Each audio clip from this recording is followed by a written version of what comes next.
So today is a super cool day for a golf nerd like myself. I'm heading to the Mizuno tour truck to get a brand new driver built for just me. So if you guys are interested to see how the best players in the world gets their clubs built, then stay tuned. This is gonna be a really cool video.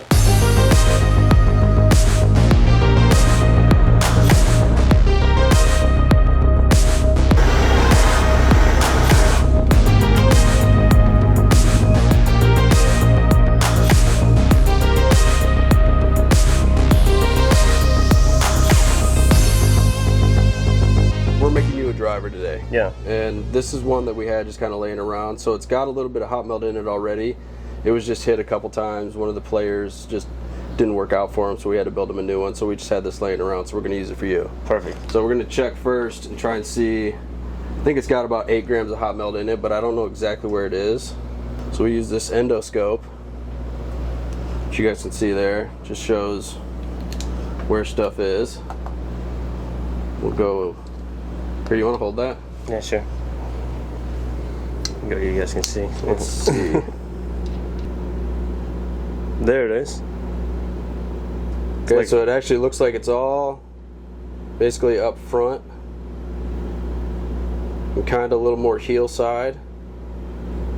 So you are needing a little less spin, so up front's good, but we kind of want to edge that a little more to the toe. Yeah. To keep it from hooking, Yeah, right? correct. Okay, so I love a good toe miss, so I need something that doesn't snap. So we'll take this. It's just a dummy shaft that I use. Yeah. And then we'll put it in here. Most people don't know this, but all you have to do is heat the hot melt up to, like, I don't know, maybe 180, and then it starts moving around. So that's why you got to be careful about your trunk. If it gets too hot in your trunk, hot melt can move around a little bit, but it has to be really hot. So we're going to heat it up a little bit and get it to drop. You want to align the club kind of where, you know, gravity's going to make it fall to. We'll heat it up a little bit. And then I'll take it out and hold it and make sure it's going where I want it.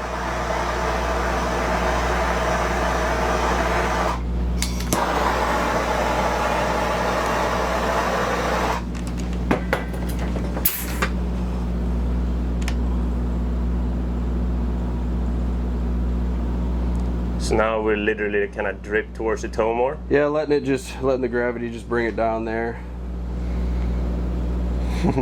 It might not all move, but you're going to get, you know, majority of it to kind of slide that way. But I need to add some more weight anyway, so whatever hot melt I still need to add, I'll add towards the toe, or maybe kind of some more, you know, front heel, just to kind of even it out, because, you know, the toe, when you put weight on the toe, it has much more of an effect than when you put weight on the heel. I don't know what the exact ratio is, but I would say it's probably 2 to 1. So if you have, you know, 4 grams on the heel, you only need 2 grams on the toe to kind of counteract that. Okay. Roughly. Roughly, yeah.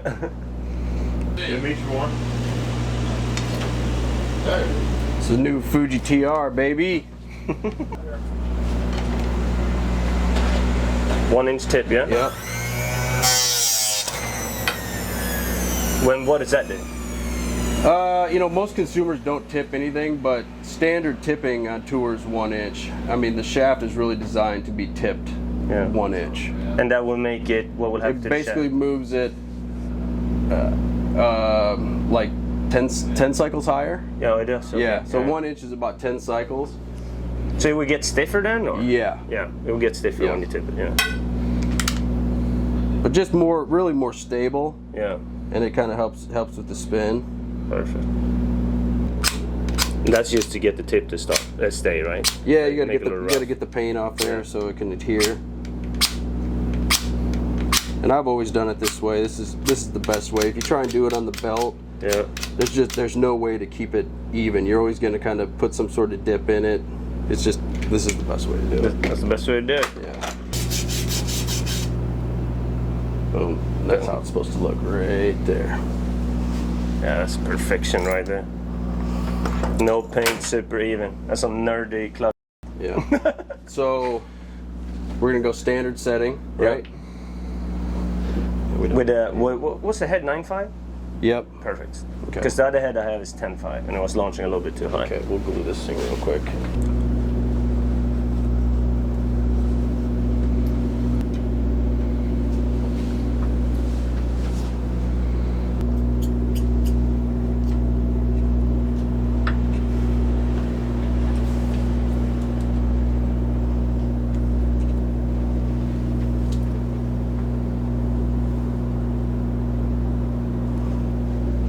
Come over here.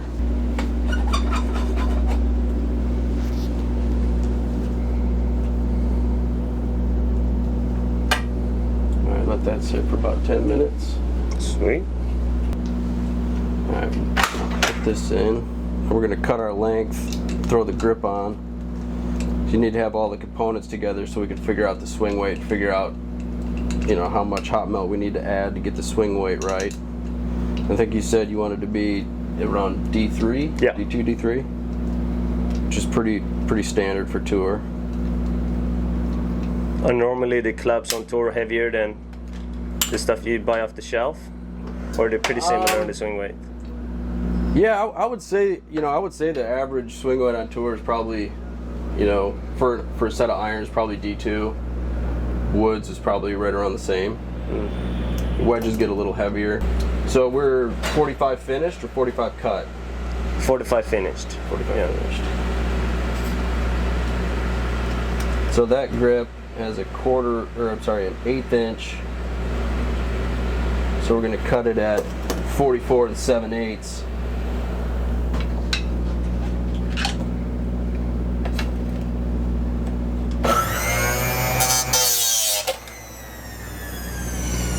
Do you build many 46-inch drivers now with people trying to hit it further? No, that maybe a couple years ago, everyone wanted to try that, and we didn't see any sort of gain. Really? Yeah, I mean, with whatever you would gain, you would get equally as crooked. So not many people are doing it. No, all of our guys are under 45 inches. It's not even an issue. I put a mark on my ruler, which is right there, and that's. Every ruler is a little bit different. So this is maybe an 1/8 inch under what the rules are, just to be safe. So I know if anyone comes in here and says, "Hey, is this close?" I know. Yeah, the red one is marks. You can't go further than that. Right. Finished. Like Finished. the total, complete length. Yeah. All right. So you need 2 wraps. Yep. And I always like to do the overlaps on the side, because I feel like in the bottom it can kind of start feeling like you got a rib in there. I think you're just your fingertips are a little more sensitive. Yep. And then we'll alternate with the second one. Step it back maybe a 1/16 of an inch, and then we'll put that overlap on the other side. So good players can actually feel the tape underneath the grip, right? 100%. Yeah, actually, Nick Faldo, in his heyday, and even when I first built his clubs years ago, he used to have me cut that overlap off, so it would just sit flush, and you wouldn't feel anything. It was a nightmare. So you always want to have 2 grips, so you can measure once you get it on there to make sure that you're not stretching it too far, or make sure it's stretched enough. Okay. Are we going logo up or down? Logo up. Actually, I did logo up. So this machine just pumps about 5 little squirts. Yeah. Always does the same.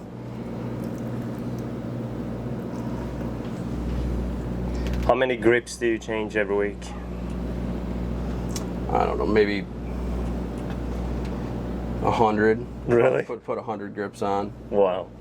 Average. Some weeks way more than that. It all just depends. Yeah. If I haven't seen the guys for a while, then I may end up having to do you know, 2 or 3 sets of re-grips, but usually it's just, you know, doing grips for, you know, a brand new set, or, you know, drivers or wedges. Yeah.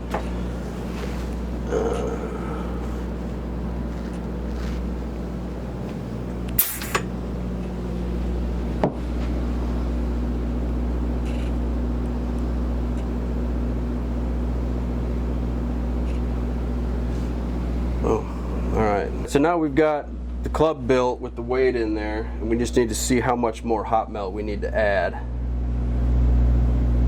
So like I said, it's already got about 8 grams of hot melt in there. So right now we're at D0.5. We want to get to, let's go D3. Yep. So we need 5 more grams. Okay. And we'll start with putting 4 in, because it's not like when you're doing irons, it's pretty exact because the weight's always going in the hosel. When you're doing a wood, because it sits a little further out, you can have different type of leverage. So if you're putting weight more out towards the toe, you might not need as much to get it to that swing weight. If you're putting weight on the heel, you may need a little bit more. So I always kind of go a little bit less just so I don't overshoot it. Cool. So we're at 197, so we're going to go up to 201.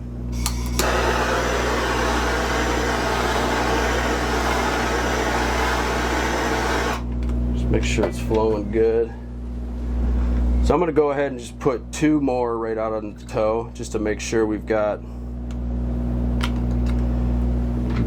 enough out on that toe. And then you want to hold it for a little bit. You can feel the heat where that hot melt is. It doesn't take a long time for that to set up. You can kind of see right here. It's getting close. It's already pretty gummy. Sometimes I'll sit it at that angle. Make sure it all just rests and stays where it needs to be. Cooling down enough there. All right, so we got 2 grams, pretty much right on the money there. Perfect. Now we're gonna put the rest we need. Let's do 2 more. We'll just put it right front center, which is gonna knock the spin off the most and kind of keep it neutral. Okay.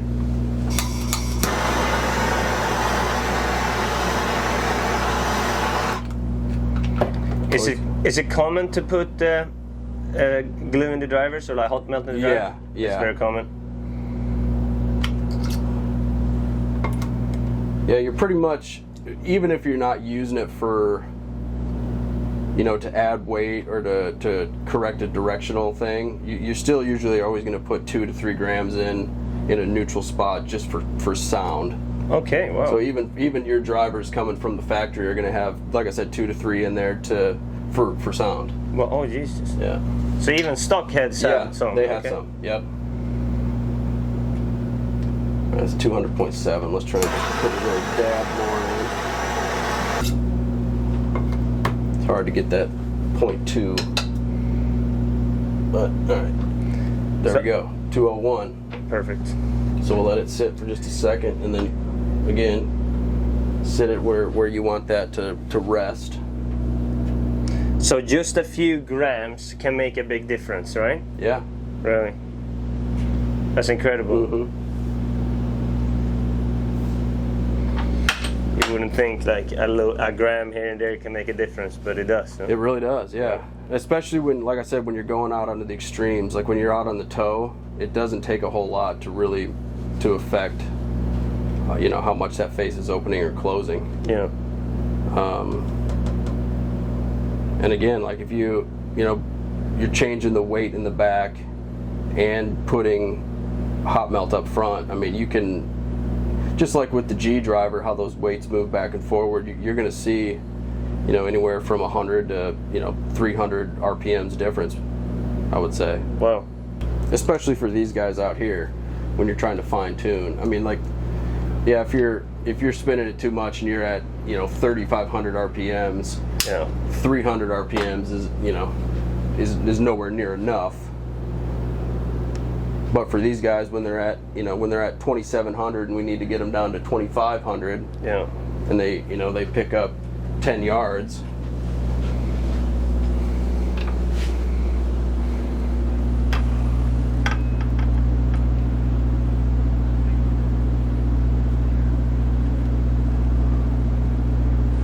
Yeah, so see that we needed 2.5 swing weights, which normally is 5 grams, but we did the 4 grams and it got us right to D3. Perfect. Boom. That's it? That's it, baby. Hell yeah, man. Ready to rock and roll. Love it. So there you go, guys. My new SDZ driver straight from the tour truck. I appreciate you, my man. You're welcome. I'm pumped to come back home and try this thing out. It's gonna go straight, right? Straight. Straight guarantee. Yeah. Yeah, there you go.